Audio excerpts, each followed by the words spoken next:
Just a few verses of a classic, show tune classic, and yet an American classic too, because America and musical comedies are one. It's Cole Porter singing his own work and his book, a book about him, a very beautiful one, Cole, by my guest, Robert Kimball, with a preface by Brendan Gill. I'm thinking, Bob Kimball, as we hear Cole Porter singing, the recognition of him as perhaps, if ever there were a definitive writer of the American scene, it would be this guy, wouldn't it? Well, his range was so wide.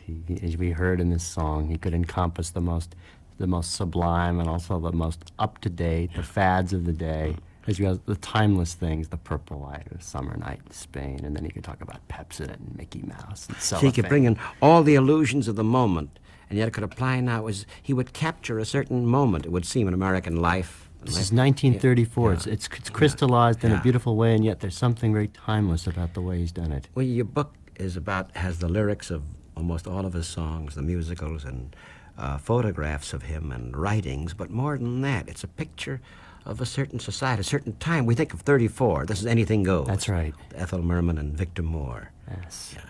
Anything 34. Now we think of the Depression. First of all, Porter himself.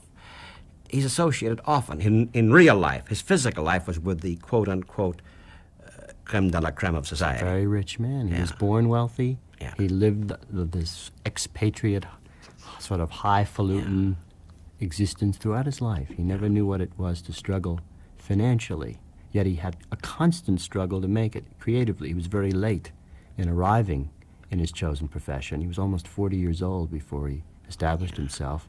And then, of course, he had the terrible pain of that accident and 35 operations. So he had his own private hell to bear. He was living with physical pain. Constant. He had the air of outward grace. He never lost that. He was well off, very well off, living in all the fancy places in Europe. At the same time, this is 1934, of all the songwriters, and here's a case of both the music writer, composer, and the lyricist, both. He did both. It's his name most associated with the 30s, the time of the Depression. Why do you think that's true? It's a good one, isn't it? Well, that's an interesting one. There are a lot of things like we could speculate on. Certainly this song was a song that gave people a lot of hope when they were feeling really low. They could hear this song and they could say, if we're the top, it was buoyant, it was cheerful, it was optimistic. There are many. Go ahead. And then I think, too, one of the things he didn't suffer from, many of his songwriting contemporaries had this beautiful faith in the American dream, the material prosperity, the sort of almost utopian belief that money was going to buy happiness. And most of the songwriters of the 20s expressed this faith, but Cole never believed that. He knew that it didn't. He knew that there was pain and agony with money. And so in the 30s, when people realized that the dream had turned into a kind of a nightmare for so many Americans, in a way he was never caught up in the dream to begin with. Yeah. And so his voice was a voice of saying, well, I was saying this all along, that whether or not you have money, you've got problems in life. It's funny how this comes out in the lyrics, too. But this, you say, he had a gentle, cynical quality. Yes. A sort of skepticism, cynicism was there, but with gentleness. His irony, never bitterness. He never really let go to a total despair. And there was always this fusion and blending of opposites. He would suggest one thing, and then he would suggest something very different. Coming back to the 30s and why, Porter, I know a friend of yours and someone I admire very much, E.Y. Harburg, Yip Harburg, whose lyrics would be more socially significant, to use an early 30s phrase, at the same, and he's marvelous. It was Porter. And I guess the buoyancy you talk about also, that was FDR at the time. There was a party that FDR gave for his sons on New Year's Eve in late 34, right before January of 35, and the guests clamored for You're the Top. Yeah. And the bands were supposed to play it again and again and again and again. It was the song of the hour. Yeah. And at a time when FDR was exhorting America to have faith in itself, here was a song that had an incredible faith in humanity and in love. I think it's a love song. When you think about it, here's somebody saying something, you're really wonderful, I love you. Behind all that. But said in a certain way, we could talk about that after we hear Ethel Merman sing it. Now You're the Top was 1934. Well, Ethel Merman was in the show, the star of Anything Goes with Victor Moore and William Gaxton, and Cole Porter's, I guess, favorite show performer and interpreter. And she sang the song in the show. This is, as someone pointed out in the acclaim your book has received, Robert Kimball, the book is Cole. The book's rave reviews. But one of the says, how come, have we progressed or not? And that's subject to a great deal of discussion. But there were certain kinds of singers. Not that her voice was not Claudia Muzio. See, it was a harsh, but something about a lyric could come out so clearly. Is that? Oh, she was a marvelous diction and a superb phrasing. People think of her as great, strong, bellowing sound. We hear her now when she recorded back in the 30s. There's a subtlety and a wonderful nuance to her interpretations. Might be interesting to hear Merman. Perhaps even after hearing her, we'll think more of the lyrics themselves, the nature of Porter's lyrics. Yeah. Thinking about his use of lyrics and the way he could take a certain phrase too and twist it around. He was many influences. Ogden Nash, I suppose he knew his Ogden Nash flavor. Yes, and Gilbert. And Gilbert was a role. But he studied seriously, too. Yes, he did. He not only had a thorough classical training in Greek and Latin when he was growing up, and he studied the Romantic poets, Browning and Tennyson, but his musical training was equally sophisticated. He studied in Paris with Vincent Dandy in the Schola Cantorum, Darius Milhaud. And then he was studying the leader of Schubert and Schumann, too. He learned the entire 19th century song repertoire he was familiar with. There was a ballet that he wrote, too. Yes, when things were very tough for him. People think he had it easy. That because of his wealth, he went right out of Yale College, right to success. He had a long, long time of struggle. And at one point, he decided to give up popular songwriting and to try serious music. And he did a ballet in 1923 called Within the Quota, which is a sort of a parody on the American dream, the American success story. The immigrant comes over and is transformed into a cinema star. Yeah. And the music is poking fun at this. Yeah. And Porter being, I think, the only American theater composer to be part of the literary lost generation. He lived in Europe as an expatriate during the 20s. So he had a particular perspective on what was happening to America during that decade. It's funny, he could be described almost as a musical F. Scott Fitzgerald. Very similar. Very definitely. Although Fitzgerald was a social climber, Porter didn't have to do this. Philip Barry might be closer to him in the kind of social comment that sort of distance and perspective and irony. Philip Barry even better, yes. Something like Holiday, say. Yes, Holiday is like perfect in Hotel Universe. Yeah. And so we have someone who didn't have any material need, a need nonetheless in his creative need to fulfill it. But how, coming back to his way with words, and since he was both. He did both. And both. He had a unique way of doing both. He didn't write the music first or the lyrics first. He wrote them together. And he didn't start at the beginning and the end. He worked from the beginning and the end of a song back toward the middle and in both directions. So he built a kind of an arch, a beautiful structure. Yeah. And he would constantly think in terms of the lyrics and the music at the same time. One of the aspects of Porter that hits me in reading your book, talking to Robert Kimball, and his book is Cole, Holt, Reinhardt, Winston, the publishers, and because it's really a study of a time and of an artist, is that even though he lived in what would seem to be a limited social circle, again, like what we call the jet set today, the beautiful people with quotes about them, some not that beautiful, come to the fact that he knew something else.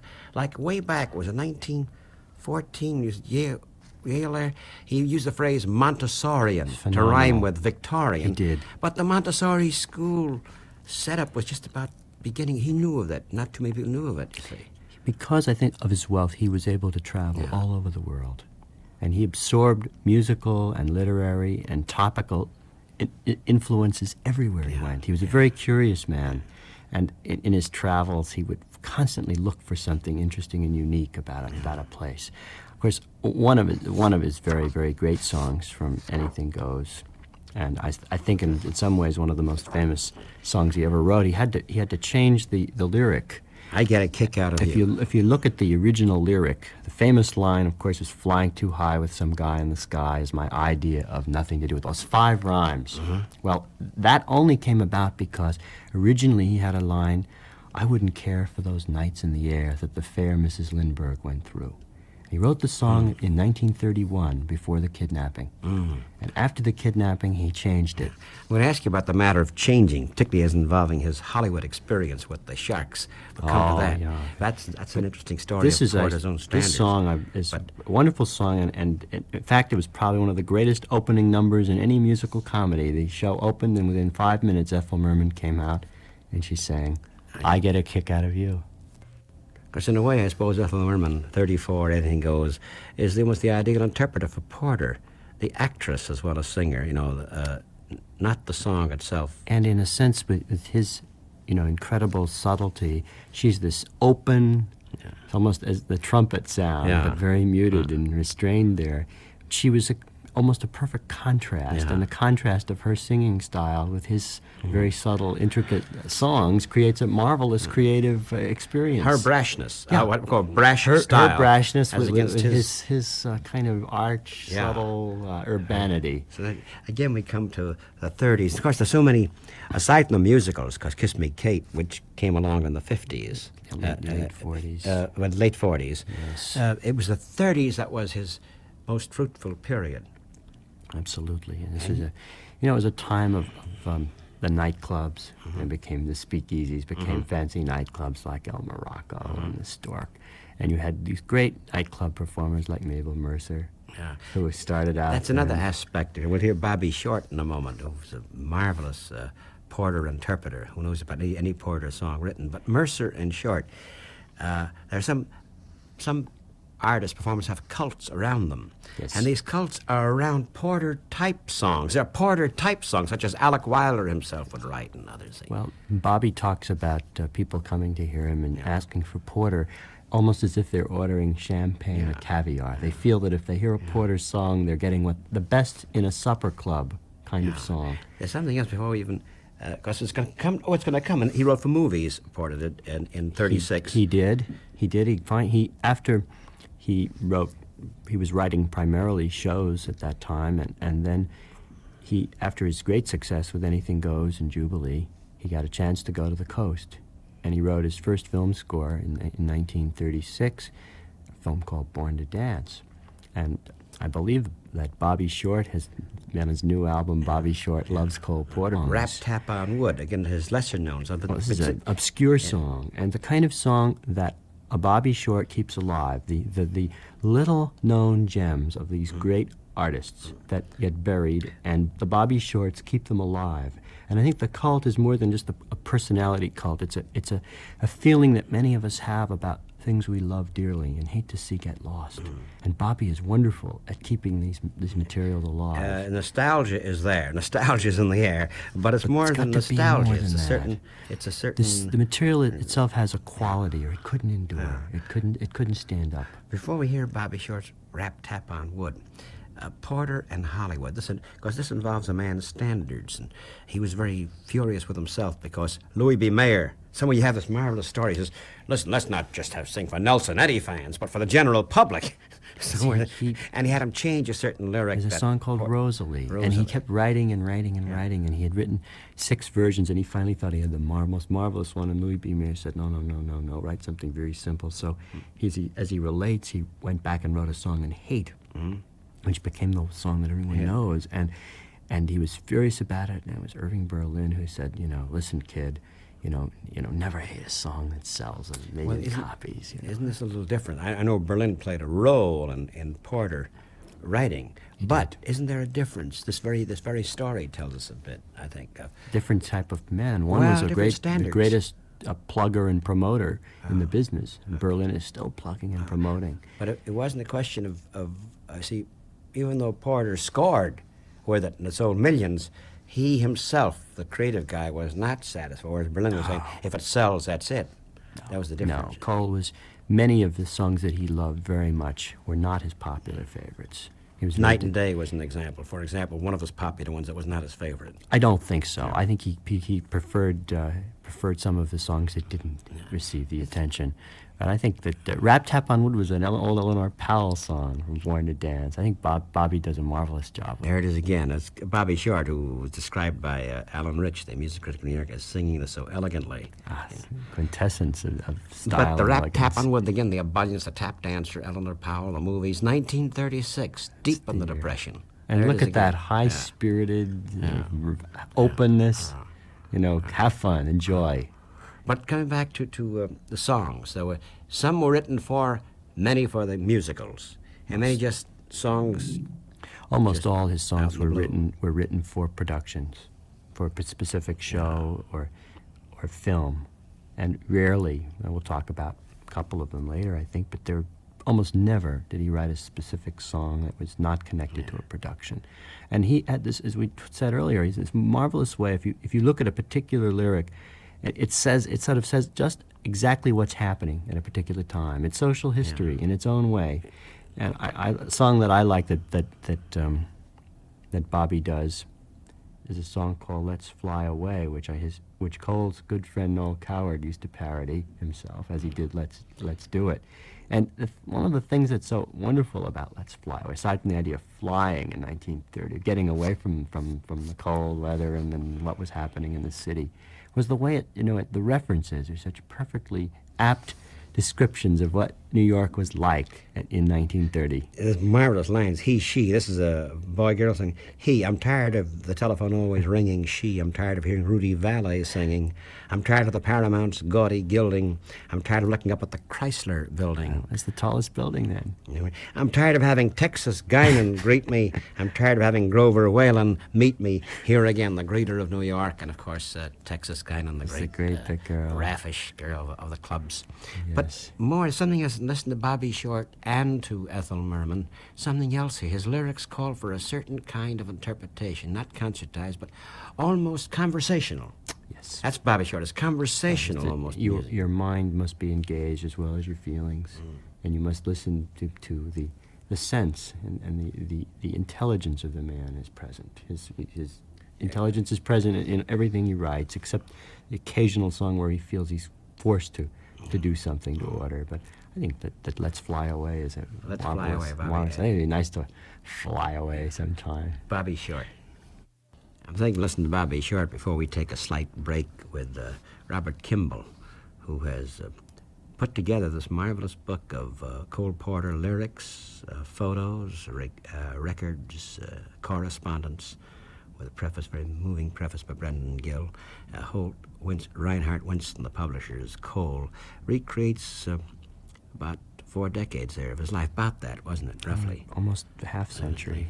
In his college years to the last. We return, I think, in a moment, because here again, in listening to Bobby Short, again, the talking, again, that it's as though there were a light-hearted Brecht. He is to Porter what Lotte Lenya might be to Brecht, in a way. Oh, I think so, definitely. In a way, that sort of interpreter. He's a perfect interpreter of Porter's work. We return to Robert Kimball in a moment and the book Cole. Resuming the conversation, and as well as hearing the music, too, of Porter himself and various interpreters of his different songs. Now, "Let's Fly Away," the song we heard Bobby Short sing with the New Yorkers. That was 1930. Yeah. Now, do you ever these were musicals almost? This was a book musical, and book about gangsters in New York City, and it had an enormous cast.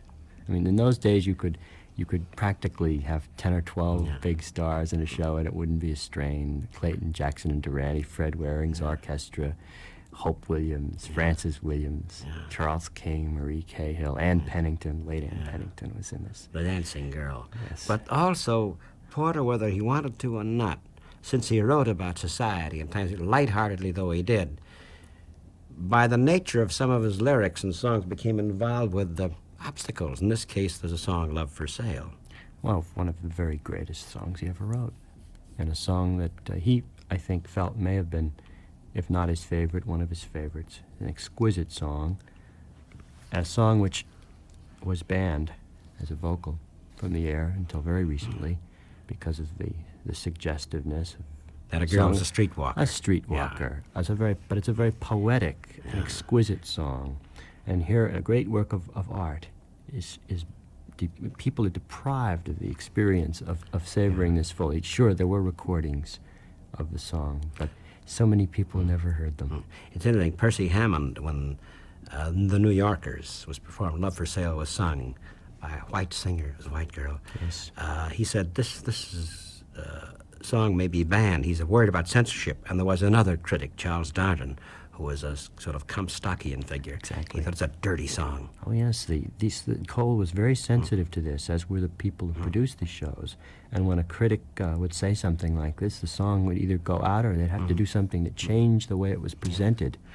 You know, Bob, I was looking for, I left it at home, Libby Holman, as I say, who made it. Classic recording of that song. Libby Holman said, but we haven't got that. We have Ella Fitzgerald, but which leads to a story, which leads to what happened, really. They changed it, didn't I? said white girl earlier. They changed to, quote-unquote, a colored girl and made it at the Cotton Club in Harlem. It was all right then. Somehow it was okay for a colored girl to be a prostitute, but not for a white girl. That somehow made it all right in 1930. We were still a little bit confused. A little bit. We're talking about 1930, and that was it. So the change was made. So he changed the locale. So pressures were on him every now and then, as in Hollywood and Louis B. Mayer, here to changes.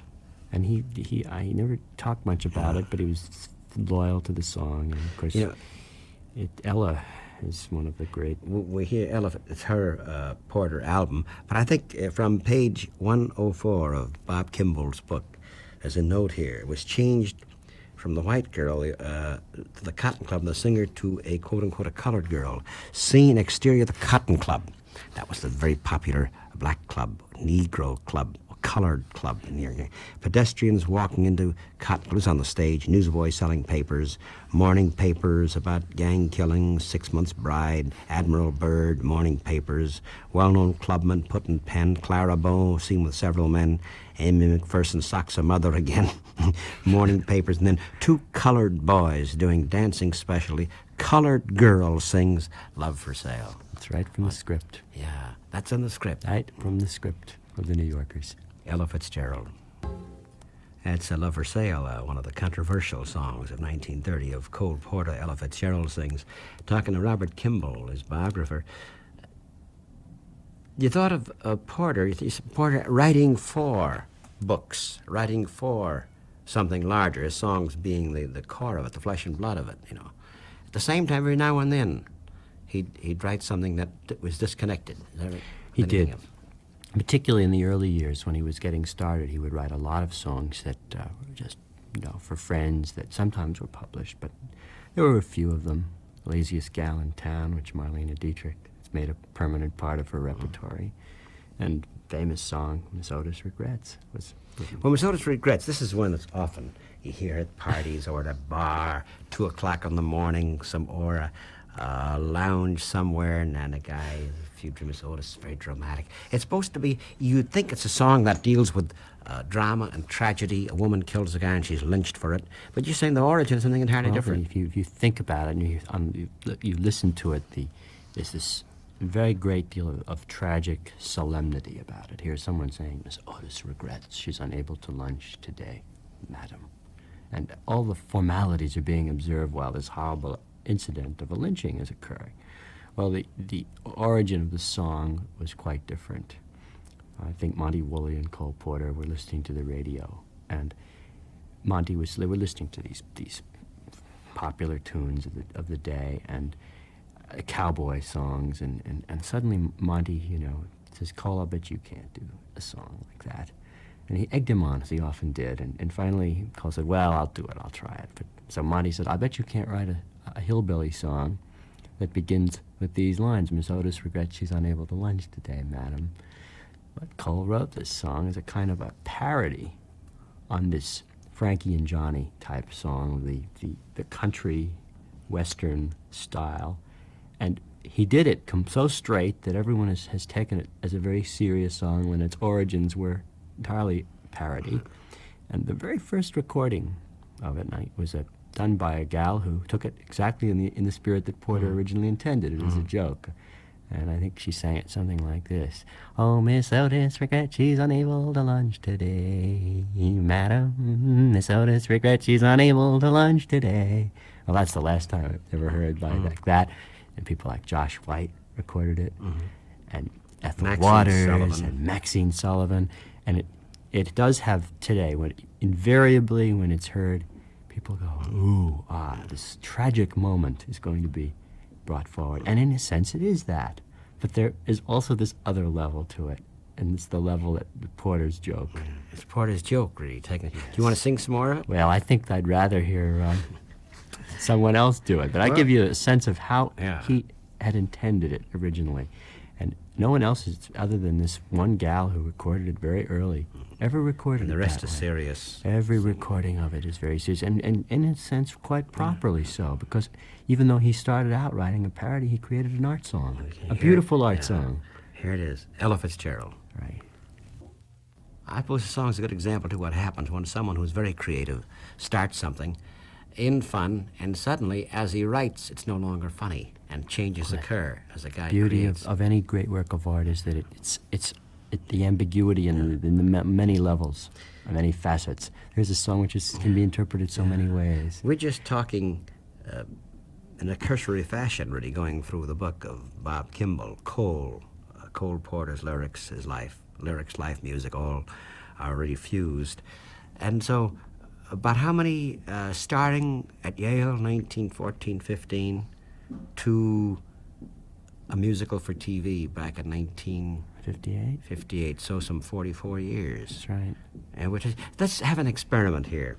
An early one, 1928. Okay. Let's do it. Of course, this is from what, Paris? It's from Paris. This was probably the song that established him at the top of his profession, and Irene Bordoni introduced it for him. And we've got to have Billie Holiday. Oh, I'd be very upset if we didn't have Billie Holiday. Let's do it, because it's a raffish kind of song. There's a double entendre. Very adult attitude toward things that people were talking in terms of moon and spoon. And here again, he says in it. contrast to Moon and Spoon, he has all these sophisticated yet marvelous, except one little thing here that's shocking.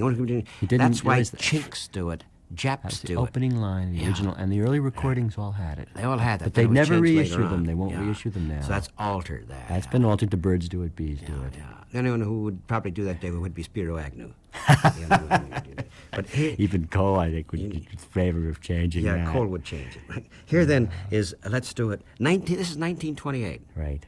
And he sings Electric Eels Do It. Though it shocks him, I know. Marvelous. So we go from, we haven't even talked about the variety of musicals later on, Kiss Me Kate and Silk Stockings and Can Can and Really, and down of course, the he line. started out writing about Paris, and then his last shows were set there, and he returned to the setting of his youth, where he had lived so many happy years. So we go back to Paris, too. And he wrote so many wonderful, wonderful songs about Paris. I think the variety of singers, too, talking to Bob Kimball, his book called, the variety of known singers, musical singers, nightclub singers, semi-pop singers, and Will Holt, who so often taken for granted, who has his own way of singing so gently, seems to me as a marvelous Porter interpreter. And since you mentioned Paris, from Can Can, which was one of the later. This was His last show was 1953. 53, almost 40 years. He says, I love Paris. I'd love to hear that. I thought I'd surprise you with that one, Bob. That is Will Holt, you see. just marvelous. He was doing a variety of the Porter songs in one, his tribute to Porter, and he had about Beautifully six of his put favorites, together, and seven the there. way he just intertwined them so marvelously it was great. So in a sense, what it really is. Beautiful recapitulation of what the it is, man's yeah. work. And of course, as your book is, too. Robert thank you, Kimball, thank you. my guest. We open with the voice of Holt, Reinhardt, and Winston, the publishers. And it's a beautiful book. And we open with the voice of Cole Porter and close with the voice of the artist. And this is from a tape you have. Yes, we've got a couple of recordings. These were private recordings, never recorded commercially. When he was doing Jubilee with Moss Hart, he went into a studio and made recordings for the cast so they could hear how he'd like to have the songs done. And there are two that I think we might have time for. One is a picture of me without you, and then a song which shared the critical spotlight with Begin the Beguine, a song called The Cling Cling Bird on the Divvy Divvy So Tree. we'll do this. This is what year? 1935. 35, and yet it's 72. It's called, the voice is Cole Porter. Here it is then. That's a good way, I think, to say goodbye for now, hearing the voice of Porter. And Really? a couple of songs are 35, and yet they're quite appropriately 72 as well. The book is Cole, There's a preface in it, a tribute by Brendan Gill. The author of the book, the guy who put it all together, is Robert Kimball. Cole Holt Reinhardt Winston, the publishers, and it's quite available. And as we hear the voice of Porter, thank you very much. Thank you, Studs. My pleasure.